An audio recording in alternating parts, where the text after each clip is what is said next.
د حضرت سمیہ رضی اللہ تعالی د عمار ابن یاسر رضی اللہ تعالی عنہ یو جلیل القدر صحابی دی د هغه مور بی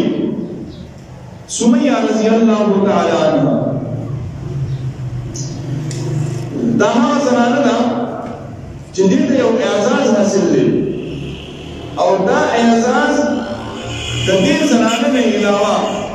د حضرت سمیہ رضی اللہ تعالی عنہ نه علاوه هیڅ چاته نه حاصل دی. هغه اعزاز دی چې دا په تاریخ اسلام کې د ټولو نه اولنۍ شهیده شوې زنانه ده. د شهادت دا مرتبه دا دې زنانه په نوم باندې په تاریخ کې د دې په حصه کې رسېدلې ده. کله هم چې تاریخ دوهراویږي او خلک د شهادت ذکر کوي، د شهادت مرتبه ذکر کوي، د شهداو ذکر کیږي، نو په دې کې به د حضرت سمیہ رضی الله تعالی عنها ذکر با سره برست د ټول ناوړو د دې ټول خاندان د الله د دین د لپاره قرباني شوی دی. ټول خاندان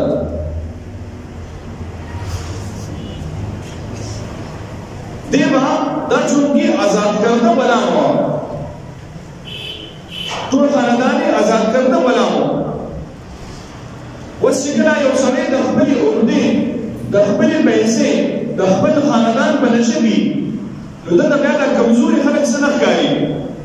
مشرکین مکه، کفار مکه، د مسلمانان خلک غټ خلک وو. دا سمیہ رضی اللہ تعالی عنہ دی ایمان راوړو. چې کله ایمان راوړو نو ابو جهل او د ملګري کوم سرداران جو په دوه باندې دا خبره بده لګېده چې دا زموږ آزاد کرده ولا او دا ولامه دا لګیانه او زموږ خلاف راځي او زموږ معبودان کوم چې 380 معبودان دي د هغه معبودانو خلاف خبره کوي. زموږ دعوت دا دی چې 380 خدایان دي او دا جنې وایي، دا زنانه وایي چې نه 380 نه منمه بلکې څه منمه؟ لا اله الا الله، لا اله الا الله، معبود برحق صرف یو د الله ذات دی. که تاسو عبادت کوئ نو کوئ، خو ګورئ دا د عبادت لایق نه دي. د عبادت لایق صرف یو د الله ذات دی. ابو جهل وی وینس تکلیف ولا ورکه او تکلیف به ولا ناس ورکو چې د دې زنانه کوي د وسپنې زغره واجوله. اوس یو طرف ته زنانه او بل طرف ته تکلیف ته ګوره او د هغه پخته او مضبوط ایمان ته ګوره. زغره به واجوله د وسپنې لباس کې به بند کړه او دغه زنانه به په غرمو کې ودروله او د عربو ګرمي چې څوک درې هغه ته پته رسول سخت ګرمي ده او په دغه سخت ګرمي کې به دا زنانه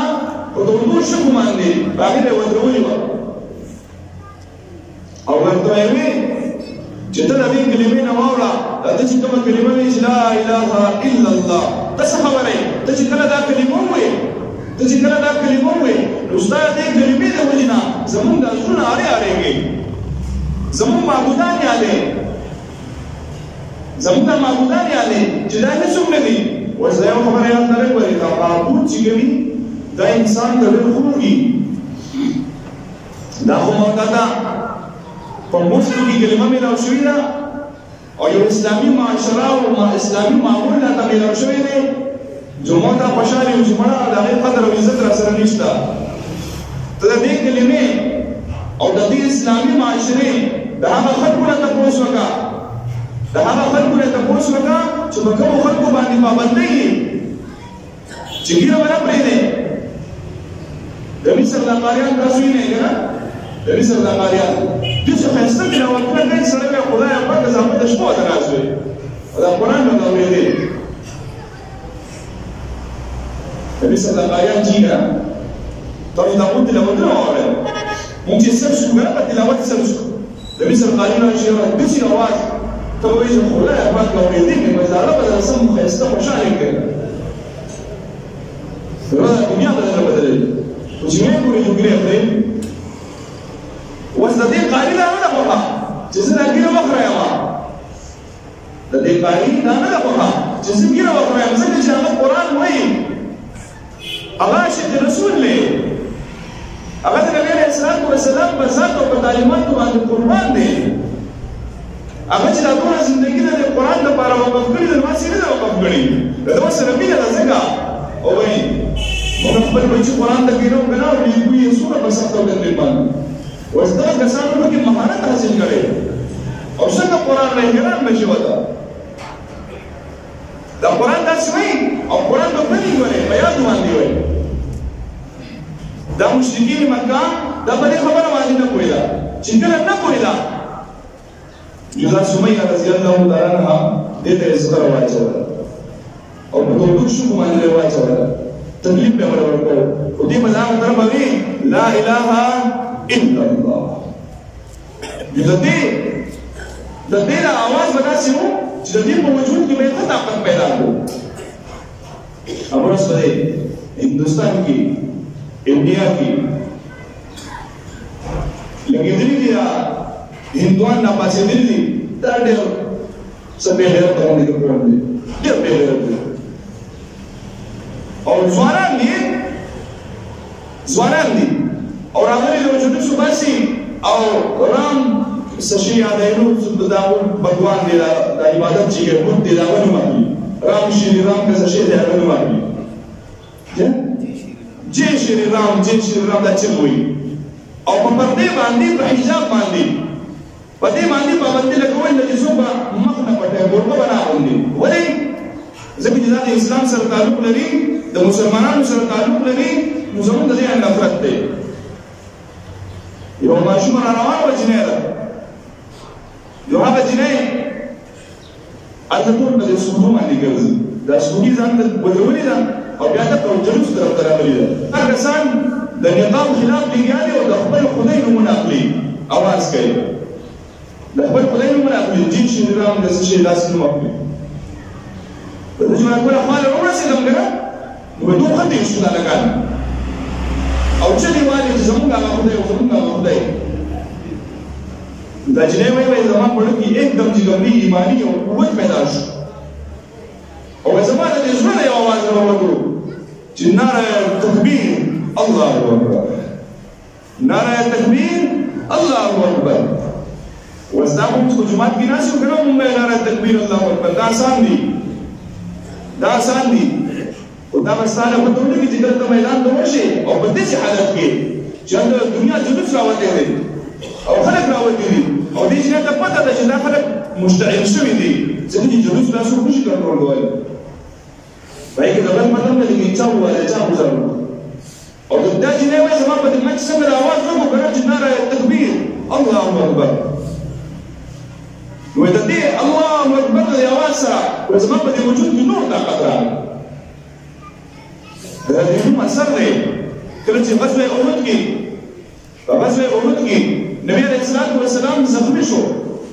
او د نبی علیه السلام باغونه مبارک شهیدان شو او صحابه منتشر شو او نبی علیه السلام یو غټ طرف ته پناه واخیسته څو غټ صحابه سره دي په دغه صحابو کې حضرت ابوبکر صدیق رضی الله تعالی عنہ عمر فاروق رضی الله تعالی عنہ دوی چې کله د نبی علیه السلام بیرغ ولا او سم دی نو دا ابو سفیان راغی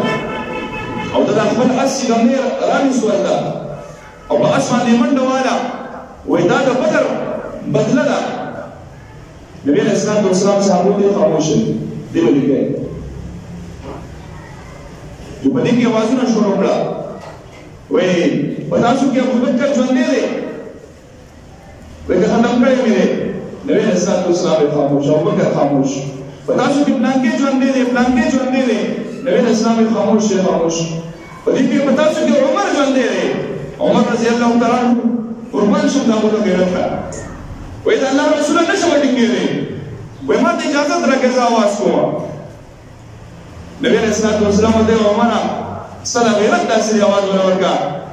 ته نشې چوپ پاتې کېږي ډایرکټ وته او بدبخته د الله په غصې سره ککړه زه ژوندی یم دې ورته وایي دا د بدر بدله ده د احد کې چې موږ تاسو دا کوم شهیدان کړه نو دا د بدر بدله ده حضرت عمر فاروق رضی الله تعالی عنہ ورته وایي نه بدله چېرته کېدی شي زموږ چې کوم شهیدان دي هغو جنت ته تللي دي او ستاسو هغه چې کوم مردار شوي دي نو هغو جهنم ته تللي دي نو دې ابو سفیان څه وکړه ویل لنا العزى ولا عزى لكم وایي زموږ عزا خدای دی او ستاسو سره خدای نشته نبی علیہ الصلوۃ والسلام عمر رضی الله عنه جواب ورکړه لنا المولى ولا مولى لكم زموږ مولا شته زموږ رب شته ستاسو رب نشته اواز ورکړه الله مولانا ولا مولى لكم زموږ آقا او زموږ مولا زموږ رب هغه الله دی او ستاسو سره الله نشته نو دا اواز چې کوي دا اواز لګوي دا د عمر رضی الله تعالی عنہ سنت دی نو هغه جنې چې یو ټول د غیرت مظاهره کړی دا او اواز یې کړی الله اکبر او دا کافرانو په دې منځ کې اواز کول یقینا چې هغه ټول افغان چې انګوان دي ګره داسې کړی دي چې مشرمونې شرمولي یو جنې را پاسېدلې ده لیکن هغه جنې ته پته ده چې زه د مسلمان لور یم زه د چا اولاد یم زه د حضرت سمیه رضی الله تعالی عنها اولاد یم سمیه رضی الله تعالی عنها ابو جهل ورته وایي د دې کلمې نه واوړه د دې سختو نه به خلاصه شي هغه ورته وایي ته چې څومره سخت او تکلیف ماله راکړې دومره ماله مزه راځي راکوه تکلیف چې دا څومره ظلم کو د هغه طرفه به اواز راتلو لا اله الا الله په آخر کې چې کله د سمیه رضی الله تعالی عنها همت او د هغې استقلال هغه ډېر سیوا شو نو ده داسې چغه وکړه د ابو جهل دې لعنت الله علیه الله تعالی دې په جهنم کې غسلې کړي دې ظالم داسې وکړه چې د سمیه رضی الله تعالی عنها د نوم نه ښکته یې غزار وکړ راسپسپو بس د دې ځای کې غزار هغې نه سړی بیا نه پاتې دي نو غزار یې وکړو په نیزه یې وواله چې څنګه یې وواله او دې بیا چغه کړه لا اله الا الله د هغې اواز دې ته پته وه دې جنۍ ته چې زه د هغه خلکو اولاد یم زه بل چا اولاد نه یم اسلام داسې یو دولت دی چې دا کله چاته په مفتو کې میلاو شي کنه ته سره قدر نه وي خو چې کله په دې باندې سخت او تکلیف انسان تېروي د ده سره قدر بیا پیدا شي